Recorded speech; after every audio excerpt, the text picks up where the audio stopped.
All right. Yeah, go ahead. All right. I'd like to introduce myself. Myself is Anthony Simon of JCI Medan, and today I'm presenting JCI Indonesia. So the topic that I'm going to bring today is Indonesia priorities. Basically, this is a quote made by Winston Churchill: "Never let a good crisis go to waste." So he famously made the statement when he was working to form the United Nations after the World War II. So post-World War reparation work is massive and required true leadership and international collaborations to bring the world progressing forward after the war. But as we see along 75 years in the journey, humankind experienced a lot of challenges and crises, one after another. In 2020, we experienced global pandemic like never before. It is different. The way the impact that we experience is due to the globalizations, I think, that we have enjoyed for the past decades, like what Anthony Giddens have coined globalizations. And of course that we can see a lot of disruption. So in this afternoon, I would like to take the opportunity to share a little bit about what are the priorities, like what Indonesia have been through during the pandemic, what we have learned, and where we should look at. So therefore, I'm going to talk the topic as an Indonesia priority and never waste a good crisis. So in 2020, I think everybody sees worldwide economic contraction. I think the theme of 2020 is contraction, and thankfully that we are going for 2021 very soon. Hopefully, everything will be well. So this is what we have seen in 2020. The next is that I think the most major one is that economically we can experience that some global supply chain disruptions that we are experiencing. But at the same time, in Indonesia, we have a little bit of optimism as the government introduced omnibus law into practice, into the economic world, into the industry world in Indonesia, that brings a very good optimism in the workforce, that bring up a lot of ease of doing business in Indonesia. Therefore, I would like to talk on the bright side of our economy, the bright side of the crisis that we are experiencing. Our economy is proven to be very, very resilient, as we are very supported by the domestic consumption. So therefore, those companies in Indonesia, we are pretty stable, but except at the aviation sector, tourism, and also that industry that focuses on export would experience a very major blowback. But in majority, Indonesia is doing pretty well, I must argue, even though that we experience like a bit of hiccups in the journey, in our efforts to go for recovery. And of course that with this crisis, a lot of local companies are trying to find a local substitutions because of the global supply chains being disrupted. Also, I think the crisis has provided a very good economic opportunity to many small and medium enterprise. So it's not always a bad crisis. And of course that as we enter the end of 2020, our export destination have been recovering, and the commodity, and so does the commodity price. As Indonesia is still relying on commodity, we experience growth now, and we are very, very optimistic of the year ahead. But what will be the challenges ahead that we are going to see? Because as we are looking at the crisis before, so we would like to come up as a country that is much more resilient and with an economic structure that is much more foolproof. So in 2021, in the context of SDG, we still see a sharpen in unemployment, particularly in 2020. And of course that this increases the poverty in 2020.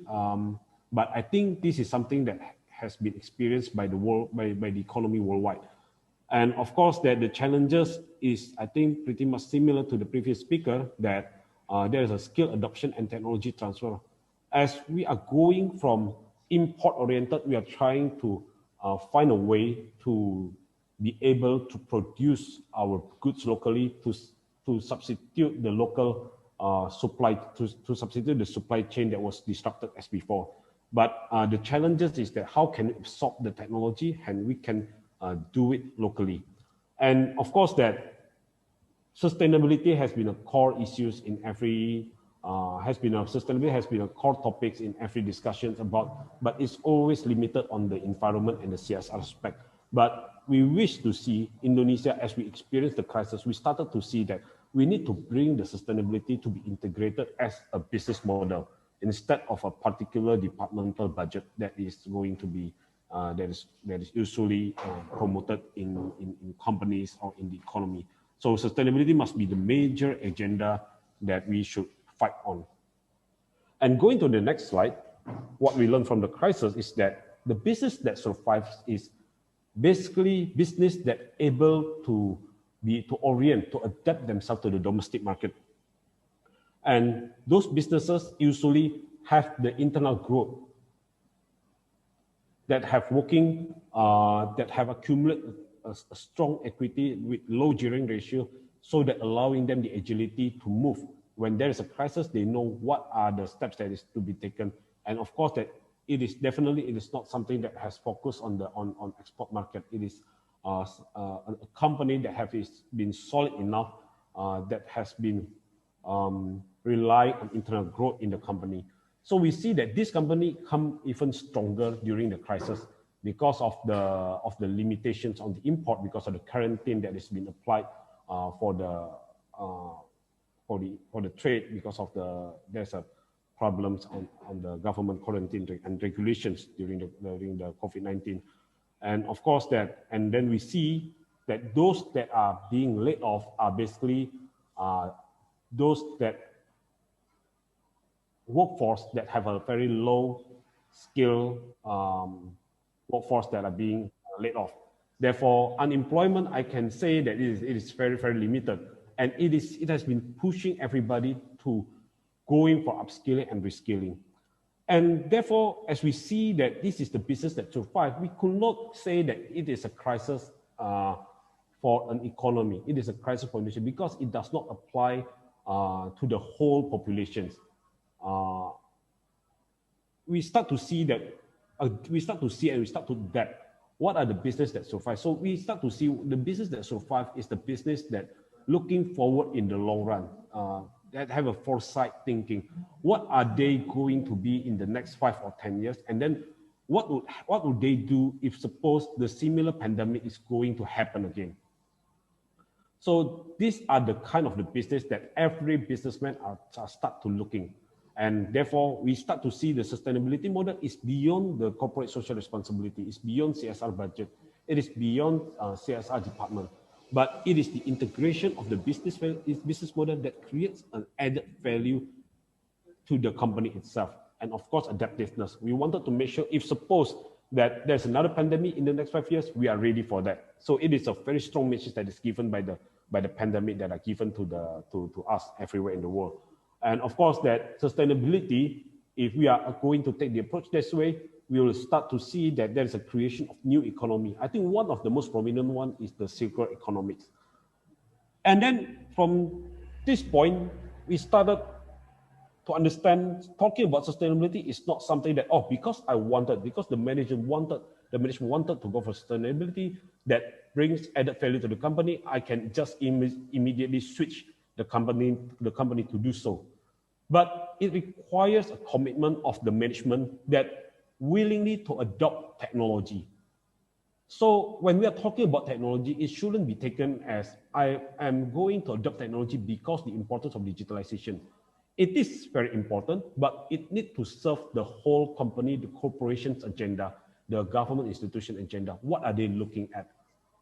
So sustainability to be put on top of the mind of the agenda, but how this sustainability can be turned into a profitable agenda means that we will need agenda of mechanization. We need to use technology to simplify things that were found to be difficult, and it became something that is easy to be done, and of course that adding value to the business processes along the way. So this crisis accelerates the tech adoption and switching from the labor intensive to capital intensive therefore boosting new industry for the replaced laborers. So often we see when it comes to the new technology, they will create another unemployment, but it's expedite, it coerces the economy, the workforce to move from the low added value skill to a high added value skill. Therefore, these are the things that the government should be ready to embrace. So yeah, this crisis really pushed the economy to look at the real value, to the real message of how the economy should look at. I mean, the crisis, the pandemic have proved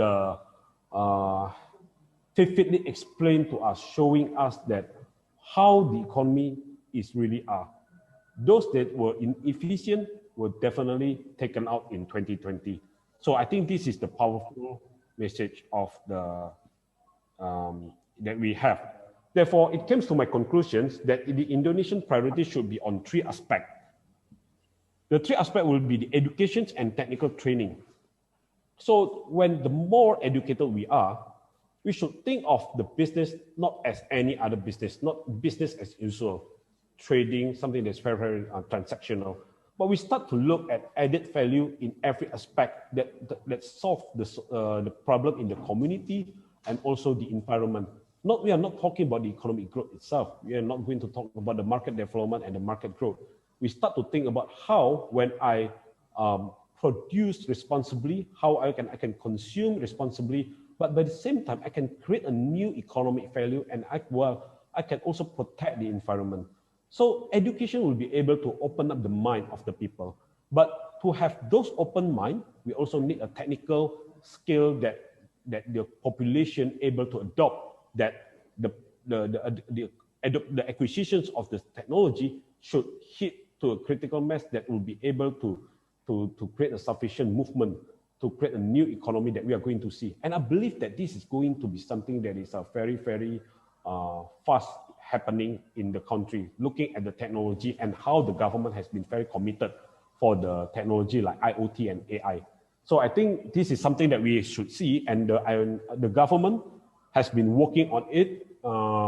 Indonesia has launched its Indonesia AI strategy, and I've seen it myself, and it is a very good one, and I'm very, very confident. The second one is on the research and development, how the corporations at a local level, at the corporation level, would like to spend on the research and development so that can bridge the needs from the market and to be bring into a business model. Research and development to be one integrated solutions that will also bring not on the business model, but also on the environment and sustainability. And the third is corporate innovation. So the company should start to look at the doing business beyond the normal practice. We start to see how I can help, I can improve my workforce, how I can provide education, how my company, when I'm helping the company, it will also give value to the operations. I think the company should start to think of how, when I develop a new product, this product will be good enough and will be able to be contributed to the circular economy. Therefore, like for example, a plastic waste of mine can be easily sorted and can be easily recycled and can be used as another new product that has a higher value. So this will require innovation at the corporation level.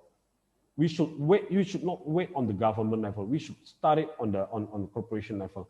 I think this is what the Indonesian company started to realize, and I think it should need a strong and solid leadership to push forward the agenda. So I think these are the three priorities that I think that the Indonesian corporation start to look at. And at this opportunity, I would like to encourage collaborations across countries on technology, be it on production technology, it can also be sustainability, exchange of mind and concept on sustainability, and how we can make into realizations, and of course, adding value to the business process beyond a corporate social responsibility. I think that is the three priorities that I wanted to deliver. And to end my speech today, I would like to engage the business community to focus on the efficient, to focus on the efficient process, to focus on the efficient cooperation, to focus on the efficient business operation. Because in 2020, we see that the pandemic has made it lay naked that those that are inefficient has been proven to be a barren. A government has put on the stimulus recovery fund and so on.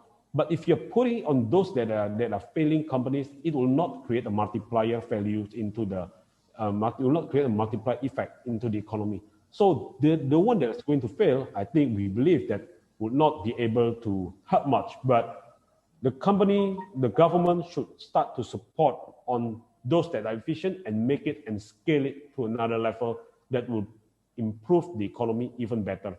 But a part of all that is the spirit of collaboration.